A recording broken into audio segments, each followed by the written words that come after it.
রাসূল তার নিকট তার রবের পক্ষ থেকে নাজিলকৃত বিষয়ের প্রতি ঈমান এনেছে, আর মুমিনগণও ঈমান এনেছে।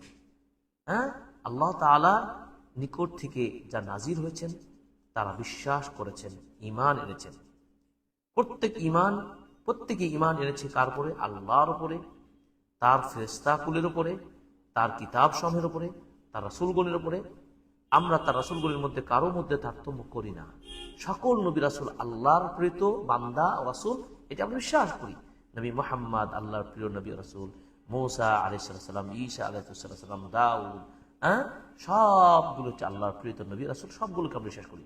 সব আসমানি কিতাবকে আমরা বিশ্বাস করি। এটাই তো মুমিন ঈমানদারের দাবি, এটাই ঈমানদারের দাবি। এই জন্য ঈমানের 6টা রুকুন। ঈমানের কয়টা রুকুন? 6টা রুকুন আমাদের দৃঢ়তার সাথে বিশ্বাস করতে হবে। ঈমান বিশ্বাস করার মানে হচ্ছে অন্তর দিয়ে বিশ্বাস করবেন দৃঢ় চিত্তে, মুখ দিয়ে স্বীকৃতি দেবেন এবং কাজে বাস্তবায়ন করবেন।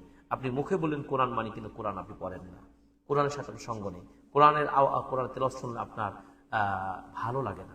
নাউজুবিল্লাহ, কিসের আপনি ঈমানদার? ঈমানদার যদি হতে চান, ঈমানদার দাবি করেন, তাহলে প্রকৃতপক্ষে মুখে ও কাজে কর্মে বাস্তবায়ন করতে হবে, আপনার দেখাতে হবে। আল্লাহ তাআলা আমাদেরকে সুযোগ করে দিন, আমাদের ঈমানকে পরিপূর্ণ করুন। আমিন।